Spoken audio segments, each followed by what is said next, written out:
Bro, ang presko naman ng naipahiram mong damit sa akin. Parang wala din akong suot eh. Ang biro sa akin ni Jan, paglabas niya ng banyo makalipas ang 15 minuto. Pasensya na Jan. Ganyan talaga ang mga damit ko. Tama ka, presko yan. At tayo lang naman ang nandirito. Hayaan mo, ganyan din ang isusuot ko mamaya. Para pareho tayo. Ang naging tugon ko naman sa kanya. Okay lang ito, tayo lang naman ang nandirito. At pareho naman tayong lalaki. Ang pagsigunda naman ni Jan.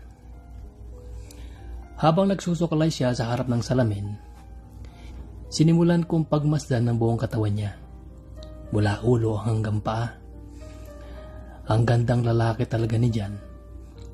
At talagang lalaking lalaki siya. Matipuno ang kanyang katawan. Marahil ay bunga ng mga training na kanyang nadaanan.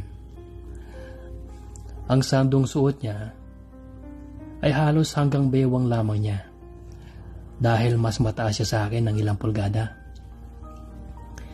Kaya naman hindi ito natatakpan ng harapan ng boxer shorts niya. Sa parting yun ako mas natagalan ng aking paningin. Takam na takam ako sa aking nakikita. Subalit pinigilan ko pa rin ang aking sarili. At maghihintay na lamang ako ng tiyempo na gawin ang balak ko.